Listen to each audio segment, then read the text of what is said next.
China's game approval process has undergone a lot of change in the past year or so, including a full-on freeze for most of last year. But more changes are set to hit the program this month, including some that expand its reach to cover HTML5 and instant games. Releasing a game in China requires it to be submitted to regulators and deemed to meet certain content and quality standards before being greenlit to go up for sale, meaning that these regulations are important to know for adults interested in launching a game in China's sizable market. NICO partners have summarized the note on the existing regulations. China's State Administration of Press and Publication plans to have fully implemented this month. To oversee that process, each, according to NICO partners, aims to address issues related to game quality and content, risks of game addiction, especially in minors, and self-regulation for publishers. Those include some plans that already were put into motion in December 20th.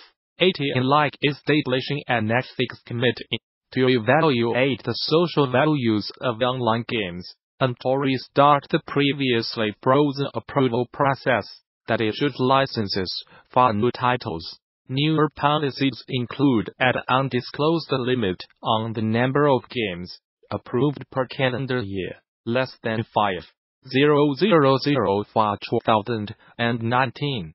By NICO partners' estimate, increased research and implementation of anti-addiction systems, especially for mobile games, and rules that require HTML5 games and mini-games, like WeChat titles, to seek approval before releasing. Other new goals of the approval process seek to introduce and encourage self-regulation within China-based game publishers to track content ahead of approval, something that would come from more transparent information on the approval process itself, and goals that aim to promote games that promote traditional culture and feature correct information regarding history, politics, and law.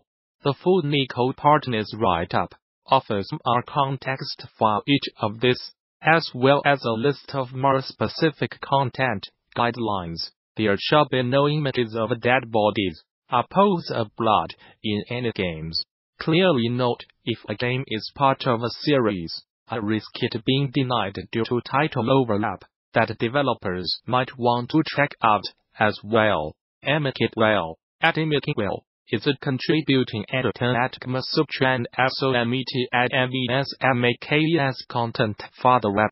I hardly play any video games, at least in 2018, with the exception of Detroit Become Human, its first and only mention in my guilty. I missed most of the new hits. I am not sure if it's because 2018 felt like an eternity and drained my desire to do anything. Yikes. But I think I was just too busy, not busy doing anything productive, but finding myself going back to play older games like Overwatch, Drive, Mario, or Jeopardy, instead with my friends or partner. I gravitated toward games with a social aspect.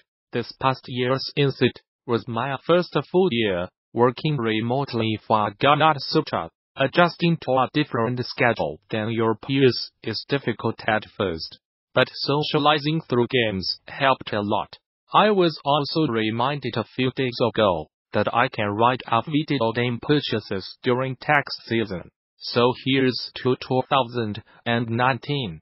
In no particular order, here are my top 5 games released this year. Florence is a game I have thought about often since playing it toward the beginning of the year. Before diving into why it's a unique experience, I want to applaud the developers for making a game that's the perfect length of time, clocking in at around 2 hours. Florence tells a story about love at a great pace. The game takes the generic formula of a traditional relationship, meeting, falling in love, falling out of love, but tells it in such a compelling way Through its effective use of simple mechanics, powerful score, and unique art style, games without lots of dialogue, or text need to go the extra mile to convey an engaging and emotional story effectively, and Florence absolutely nails it. I am not going to give away any story spoilers, because I encourage you to take the time to play it yourself. I will say that Florence is made for mobile, and other short narrative games would find themselves a great home on the platform. Mobile is confined to a very small subset of mechanics: tapping, swiping, or holding an icon on your screen. Those constraints serve as powerful storytelling tools right for innovation. The game in its entirety is made up of small, digestible vignettes of very personal and intimate moments in adult relationships, where both the good and the bad are shared in a special way. The nice thing about writing a personal go-to list is that games ported to different platforms get free pass, which means I can stand on my soapbox to talk about how important A Mortician's Tale is. To start off, this game works incredibly well for mobile. Simple point-and-click mechanics from its PC counterpart transitioned over smoothly to the smaller screen. I prefer mobile because it felt more personal this time around, as I gently guided Bones over to the cramulator. I am not going to talk about how the American funeral industry preys on society's collective fear of death and dying, but A Mortician's Tale will, and not in a ham-fisted, preachy way. The game teaches you about a field, often shrouded in misinformation and mystery in a very respectful and engaging way that is so unique to this medium. Do yourself a favor and play it. House Flipper is my go-to listen to a podcast and mentally check out for a few hours kind of game. That's in no way an insult. Like many other games on this list, it's the ideal amount of length. I usually play in 2-hour chunks, and literally watching paint dry is part of the fun.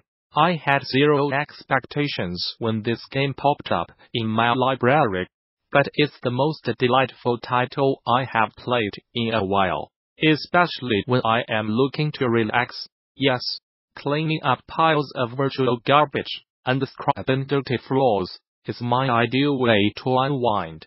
House Flipper is engaging enough to complete tasks without feeling like a chore, so you can upgrade your tools, earn more money, and complete strange requests for the homeowners you are doing manual, contracted labor for. It's a simulation game much like driving a truck through the mountains, attending to a field of crops. Except this simulation game is active in a way I really like, where my contributions have some payoff and I see the result of my efforts. It's a great game to play, and come back to multiple times, and go right back to stomping a bunch of roaches out. I do not like feeling dumb when I play a game, and I felt incredibly dumb during my time with Return of the Obra Dinn. Even though I felt stupid going back and forth between my handwritten notes and squinting against the description of Man with Weird Nose and the artist's rendition of its crew members, I never felt dejected. I am not going to spoil any part of this game, because it's essential that everyone reading this feel lost and going as blind as I did. And nothing is more rewarding than solving something correctly with all the facts in place, and the game rewarding you for it. The mystery of the Obra Dinn is compelling, and there was absolutely no way it uncovered all its secrets, especially with how poorly I played. Despite being a terrible insurance claims woman and a horrible detective, the game was incredible from start to finish.